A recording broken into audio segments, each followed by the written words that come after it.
दोस्तों, तो यहाँ पे आज एक छोटा सा और टॉपिक है, छोटा सा टॉपिक है laws of the complement of a set. अगर किसी का कॉम्प्लीमेंट है, ऑलरेडी कॉम्प्लीमेंट है, और फिर हम उसका कॉम्प्लीमेंट निकाले तो वही सेट आएगा जिसका हमने कॉम्प्लीमेंट लिया है। यहाँ पे आप देख सकते हो, देखो ए का कॉम्प्लीमेंट ऑलरेडी हो चुका है, फिर हम उसका कॉम्प्लीमेंट फिर से ले रहे हैं तो हमारे पास सेट क्या आ गया, ए ही आ गया। यानी कि जब हम किसी कॉम्प्लीमेंट का कॉम्प्लीमेंट लेते हैं तो हमें ओरिजिनल सेट मिल जाता है। होप आपको ये बात समझ में आ गई होगी।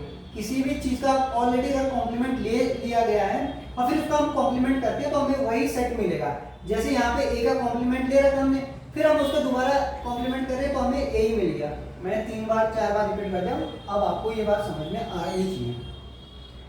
यहाँ पे हमने प्रीवियस क्लास में भी देखा है कि जब हम यूनिवर्सल सेट का कॉम्प्लीमेंट लेते हैं तो हमारे पास 5 मिलता है, क्योंकि जब हम यूनिवर्सल यानी कि सारे जो जितने भी एलिमेंट है सबका हम वो ले रहे हैं यूनिवर्सल सेट का क्या कॉम्प्लीमेंट, तो बचेगा ही नहीं कुछ, बचेगा नहीं कुछ, तो एम्प्टी सेट आ जाएगा। एंड अगर हम एम्प्टी सेट का कॉम्प्लीमेंट लेंगे तो यूनिवर्सल सेट आएगा। ये वाइसा वर्सा है, यानी कि उल्टा होता है। जब हम यूनिवर्सल सेट का कॉम्प्लीमेंट ले रहे हैं तो आपको पास क्या आ रहा है, एम्प्टी सेट आ रहा है, और जब आप एम्प्टी सेट का कॉम्प्लीमेंट ले रहे हैं तो आपके पास यूनिवर्सल सेट आएगा। और ये याद ही करनी है फॉर्मूले, और इसमें कोई बड़ी बात भी नहीं है। जब आप ए जो सेट है उसका यूनियन ले रहे हैं उसी ए सेट के कॉम्प्लीमेंट के साथ, जब आप किसी ए सेट का यूनियन लेते हैं उसी सेट के कॉम्प्लीमेंट के साथ, तो हमारे पास क्या मिलता है, यूनिवर्सल सेट। जब आप किसी सेट का यूनियन लेते हैं उसी सेट के कॉम्प्लीमेंट के साथ, तो आपके पास क्या आएगा, यूनिवर्सल सेट। होप आपको ये बात समझ में आ गई।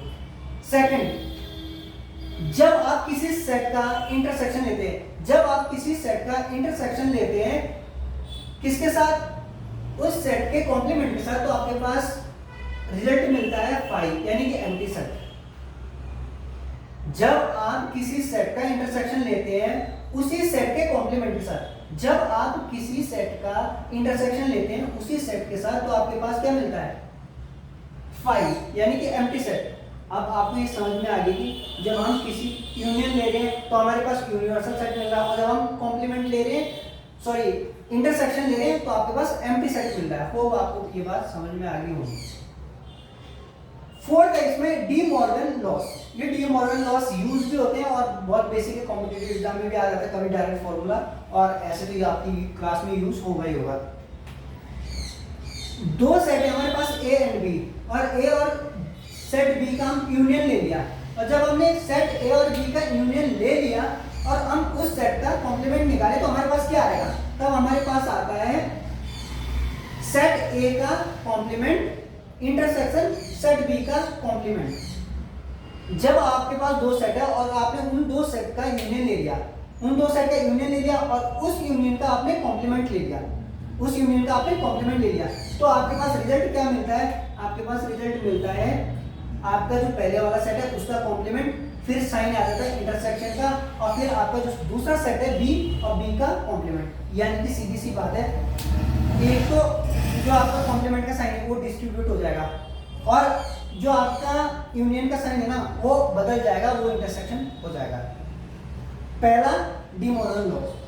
दूसरा डी मॉर्गन लॉ है कि जब आप दो सेट का इंटरसेक्शन ले रहे हैं, ए और बी दो सेट है और उसका इंटरसेक्शन ले लिया, और उस इंटरसेक्शन का आप क्या ले रहे हैं, कॉम्प्लीमेंट, तो आपके पास क्या हो जाएगा, पहली बार साइन डिस्ट्रीब्यूट हो जाएगा, कॉम्प्लीमेंट दोनों के पास चले जाएगा, और जो आपका इंटरसेक्शन का साइन है ना वो यूनियन में कन्वर्ट हो जाएगा।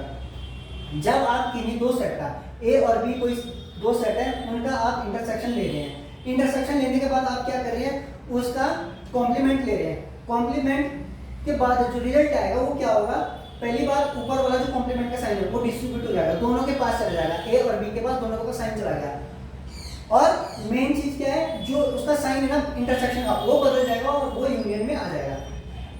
अब आपको ये बात समझ में आ गई होगी कि ये laws of complement of set, ये 4 बेसिक रूल है लेकिन बहुत इंपॉर्टेंट है, जरूर यूज होते हैं, और आपको ये आ गया होंगे समझ में। बाकी क्वेश्चन करेंगे तो क्वेश्चन के दौरान इसमें सारी बातें समझ में आ जाएंगी कि ऐसे हो क्यों रहा है, ये प्रूव्ड है और ये आपको याद भी रखना है। आप नोट कर सकते हैं, नोट कीजिए।